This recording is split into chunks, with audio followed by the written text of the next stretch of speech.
The Russian Revolution, Tsar Nicholas's Perspective, by Neil, Misha, and Sophia. Journal entry 1914, Neil. I had heard of the war starting in the South, but I had not expected it to be so widespread as it was now. People were starting to call it the Great War. Well, with the constant raids and battles happening, I don't know how we are going to win. I'm trying to protect my country, but I'm having trouble figuring out how to move my troops. The human mind cannot be constantly on or it will fail. I think mine is failing. Am I going mad? Maybe. Or maybe this is just normal stress.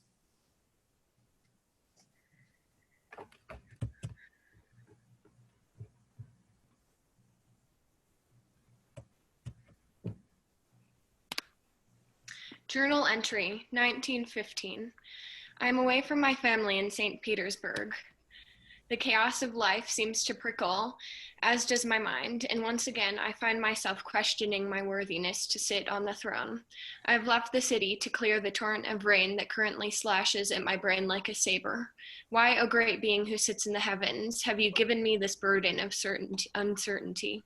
Why has the war of man started? Our army has had such a history of failure. I have appointed myself commander-in-chief. Conflicts seem to have been smoothed over, Lael Journal, but is my wisdom fogged by ego? My wife Alexandra grows more and more withdrawn from the public, and each day I scold myself for questioning her sanity. I think constantly of the children, of Alexei, who has survived and been healed, of hemophilia, according to the sorcerer monk Rasputin. I think of my regal daughters who seem so sure-footed even in this great time of confusion. How my world has become such a hurricane of confusion. This is not the life I had wished for as a child. I doubted myself, wondering if I would be worthy. Maybe I knew the chaos my being Tsar would cause. Perhaps it was a vision like one of the sorcerer monk's prophecies. I ignore this thought and think of something else. My mind drifts to the peasants and how I should handle the rebels. And Lael Journal, I shall stop this entry here because I can think of nothing.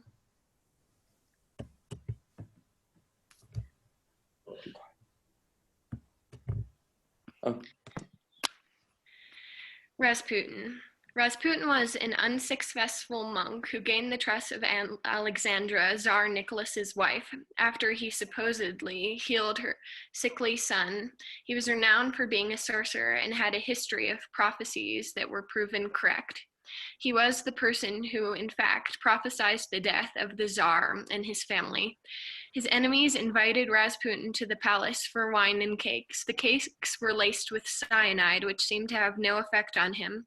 So eventually his captors shot him and threw his body into the river. Journal entry 1916. I have experienced a lot of challenges in my life, but nothing quite like this one. The protests have gotten out of control to the point that I cannot leave my palace safely. My butler tells me that there's around 9,000 protesters in front of my palace. Last week there were 8,000. The protests have been very hard for my family. They seemed much more distant ever since the protests started getting extreme. I hear that the reasons for the protests are lack of food and land, which were problems long before I came along. And the war just gave people an excuse to blame me for everything, even if it wasn't my fault. I reckon the war would be even worse if I didn't take over the army. But it was still a bad decision on my part because it gave the peasants a reason to blame me for everything. Also, if it was not bad enough already, other political parties are gaining popularity. And as things are right now, there's little chance that I'll still be the Tsar in a few years' time. I'm wondering if I should step down as the Tsar. I do not feel very safe, and things keep getting worse. But at the same time, if this is all just temporary, then it would be foolish to give up my throne. I think I will just wait and hope that the protests will get better.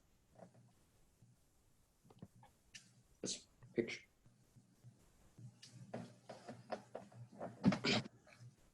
Journal entry 1917, part 1. I'm currently in Tsarskoye Tsarskoye Selo Palace. I've been forced to abdicate, so my family has had to depart from our castle. I have sensed that this would happen for a while now, but I never thought that it would happen this early. It's a huge undertaking to overthrow a Tsar, but the people just went in and did it as if it was a simple matter. That's a very worrying sign, as until recently, the vast majority of people didn't even consider standing up against the government, let alone overthrowing a Tsar. I cannot believe how much times have changed in the last few years. People used to like Tsars, at least a lot more than they do right now. But ever since this revolution started, everyone acts as if they hate Tsars. And unfortunately for me, I'm the Tsar right now. So I have to withstand all of this. I wish I was one of the Tsars that served before me. Then my life would be a lot easier. I fear things could potentially get even worse for my family. They told us that we would not be staying here for long, but I don't know where we are going to next. For all I know, it could be Siberia. Right now, this country's essentially lawless, so I do not have any protection. Therefore, they can do whatever they want to me without facing any consequences. I wonder if I'm the main cause of this revolution. Maybe I handled the war badly. Maybe I did not approach other situations as well as I should have. But that already happened. I cannot dwell on the past. I must accept the situation I'm in right now and look towards a better future. I'll end by saying that I don't know what all of this chaos will bring to this great country, but I do know that Russia has survived tragedies before, so there's always hope.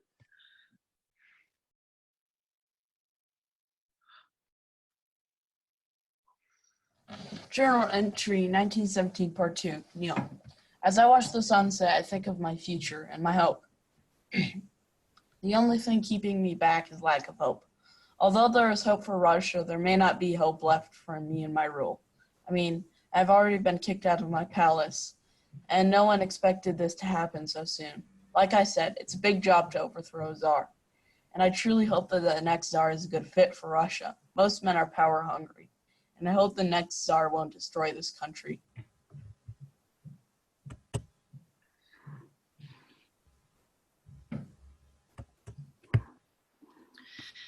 It has been months since we've been imprisoned. The Bolsheviks are preparing to move us to another house, in which I assume we are to spend the rest of our days. Any minute now, the doors will be opened, and we will be escorted to the place we are to rot. My family doesn't know. The less they know, the better. Let them have their sleep in peace without worrying about where we are going next. I look around the basement room. It's covered in black mold and the walls are disintegrating. The bathroom is covered in graffiti and crude poems about Alexandra. Suddenly, the doors are thrown open. I throw down my journal. This is where I shall leave it. Guards pour in like menacing dogs. So very, very many guards. Too many. I and my family are pushed in a line against the wall. What's going on? I demand. Everyone pulls out guns. No, I scream, take my life, but leave my family. I look around as one of the guards starts to count. I see one look piteously at Anastasia as she cries in a corner at the very end of the room. With quickness I have never seen in a man before, he grabs her arm and throws her out the door. Another guard yells angrily, then turns on the traitor and kills him. I look through the door at Anastasia, just as I feel a pain in my chest, and everything goes dark.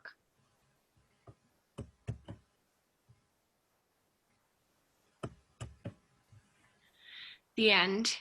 In 1918, the Tsar and his family were assassinated. Because of this, Russia was plunged into civil war between the Tsar's supporters and the Bolshevik revolutionaries. The question still remains whether Grand Duchess Anastasia survived.